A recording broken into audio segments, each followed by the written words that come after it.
So how do we find a crater in the Gulf of Tonkin? Let's say it's in the Gulf of Tonkin. I'm pretty certain it is. Well, oil exploration, oil and gas exploration. There's been a lot of gas wells drilled in the Gulf of Tonkin by Vietnamese and by Chinese. Unfortunately, the probable crater location is close to the maritime border. It's never been drilled where I believe it is, but what you've got is you've got gravity data, and this is giving the first clue, because there does appear to be a 43-kilometer diameter gravity anomaly. Now, gravity is not the best thing to use really, but there appears to be a circular feature.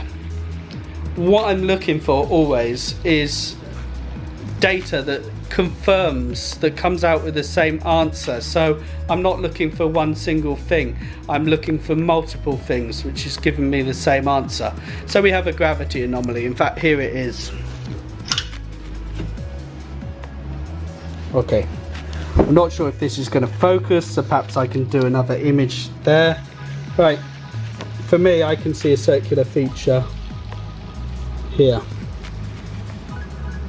roughly 43 kilometers. That matches the calculation that we made, the thickness that we've made. So I was very fortunate to get this image from a company called Tektites in UK.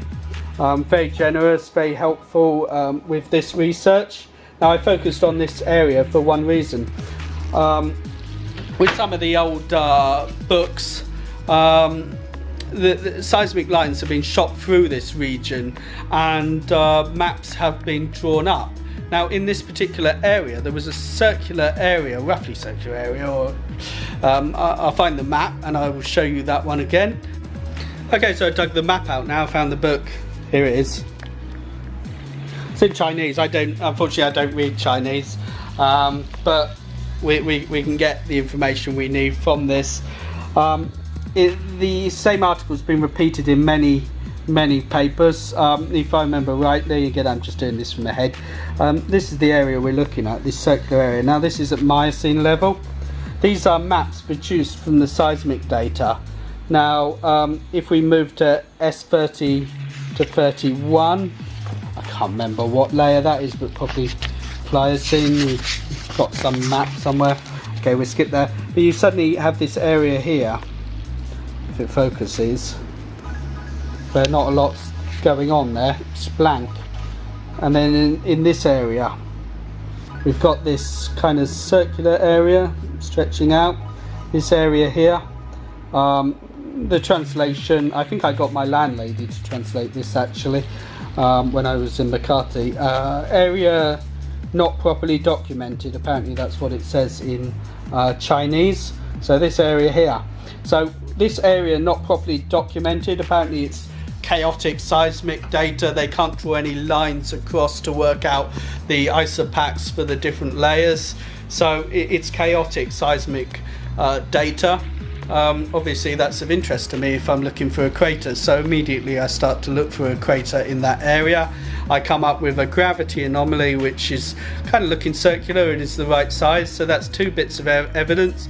Very circumstantial, not really enough to go on, but they're clues and they're pointing us out to that point. You've basically got a area of chaotic seismic sediment in the Pliocene level down to I think the upper Miocene level.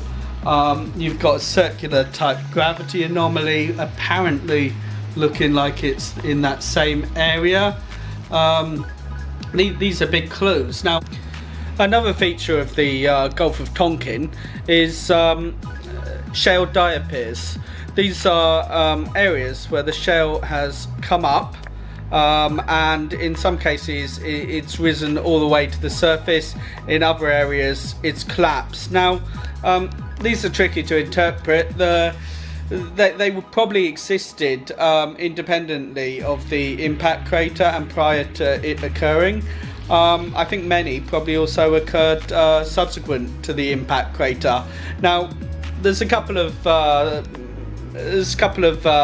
thoughts on this. They're traditionally interpreted to have like a north-south lineament in the Gulf of Tonkin.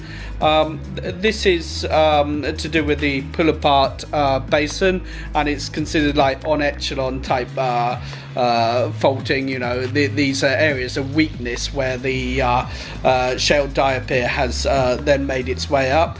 There's another way of looking at this, because there appears to be a kind of roughly circular structure, particularly in some of the older papers, and you can see a circular arrangement to some of these diapirs. So for me, this is potentially another clue. Are these areas of weakness? Obviously in a very large impact there would have been a lot of shaking, things would have been going up and down.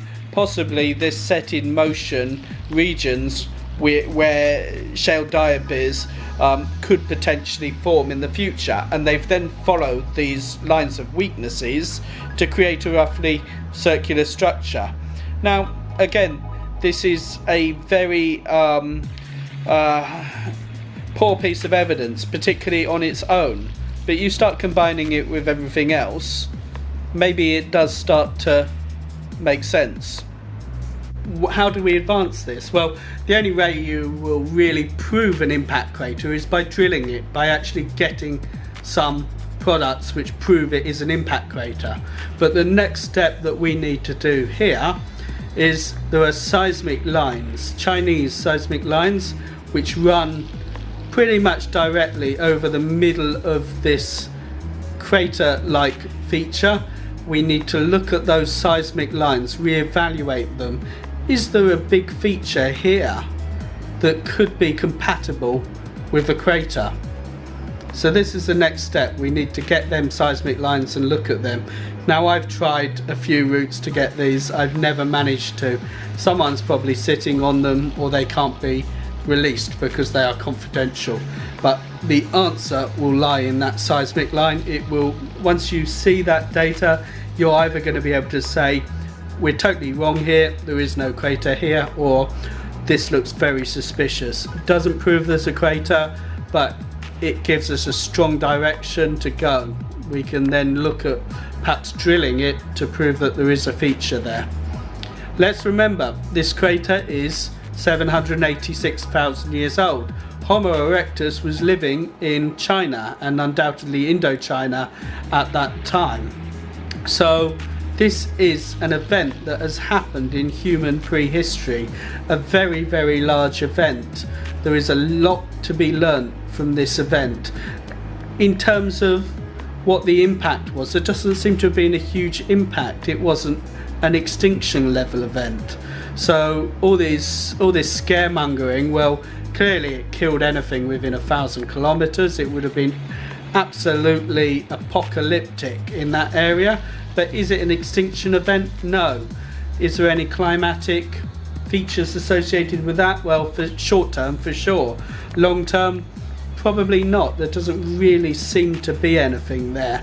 We go into a phase where there are stronger glacial cycles afterwards, but this was put into swing maybe 800,000 years and is gradational. There doesn't seem to be any link with impact. So the fact that there doesn't seem to be a huge extinction, doesn't seem to be any huge environmental impact, is of interest in itself. So simply because this event happened so recently, it's one of our best chances to study the effects of impact, and it's of a lot of human aspect as well, because humans were alive at the time. It would be very interesting to see what was happening. So for me, I want to find this crater. Need to get some seismic in the Gulf of Tonkin. Some exists in the public domain, unfortunately not the line that's needed that goes through the centre of this feature. And like I say, it will fall one way or the other. At least we're going to have a clue then that there could be something there, or there is nothing of interest there. But this data needs to be obtained. Thank you.